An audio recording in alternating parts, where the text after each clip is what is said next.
Sabe aquele nome que a gente encontra lendo o Antigo Testamento e fica meio confuso? Aroé é um desses. E olha, tem um bom motivo para isso. Hoje a gente vai desvendar por que esse nome pipoca em tantos lugares diferentes na Bíblia. Para começar, o nome já é sugestivo. Em hebraico, Aroer quer dizer ruínas. É um nome bem pesado, né? Quase como se já previsse o futuro. Mas o futuro de que cidade exatamente? E aí que está o pulo do gato. Quando a Bíblia fala de Aroer, de que lugar ela está falando? A resposta, bom, ela não é tão simples assim não. A resposta, na verdade, é 3. Pois é, não é uma cidade só, são três. Três lugares diferentes com o mesmo nome, em regiões e com histórias bem particulares. E entender quem é quem nessa história muda tudo na hora de ler vários trechos bíblicos. Então vamos lá, começando pela mais famosa delas, Aroer, da tribo de Ruben. E olha, essa aqui não era uma cidadezinha qualquer, não. Era um ponto super estratégico, uma verdadeira fortaleza de fronteira.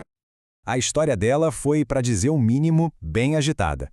Dá uma olhada nessa linha do tempo. A cidade não parava na mão de ninguém. Foi fundada pelos Moabitas, depois vieram os amorreus, aí Israel conquistou e mais tarde os sírios dominaram. Ou seja, era uma cidade que todo mundo queria e que vivia em disputa.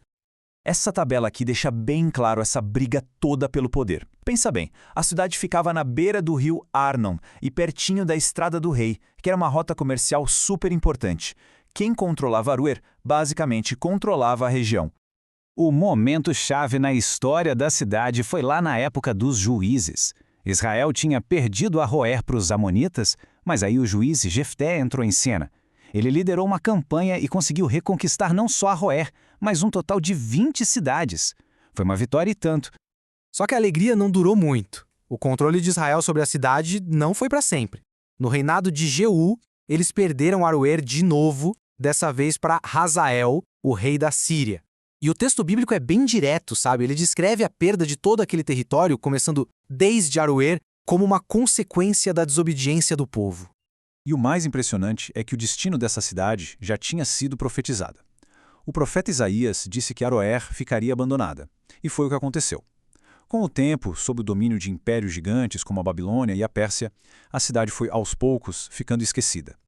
E hoje em dia, o que restou? Bom, os arqueólogos acreditam que a antiga Aroer é o sítio de Arair, lá na Jordânia, perto do que hoje a gente conhece como Wadi Mujib. É a história sendo encontrada no presente. Ok, então essa foi a história da primeira Aroer, a mais conhecida. Mas e as outras duas? Vamos dar uma olhada nelas agora e entender o que elas tinham de diferente.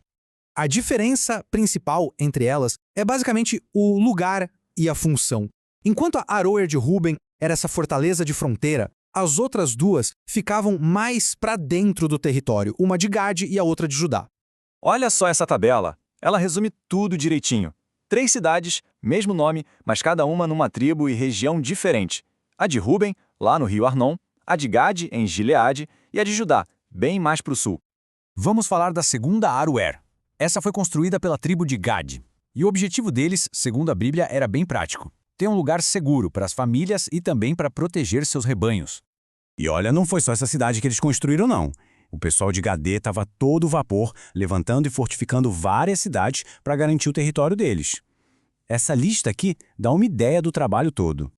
A última vez que a Bíblia fala dessa Aroer de Gade é na época do rei Davi.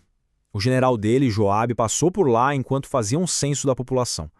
Depois disso, silêncio. A cidade simplesmente some dos relatos. E agora, finalmente, a gente desce para o sul para conhecer a terceira Aroer. Essa ficava no território de Judá e funcionava como um ponto de referência no limite sul da tribo, a uns 20 quilômetros da famosa cidade de Berseba.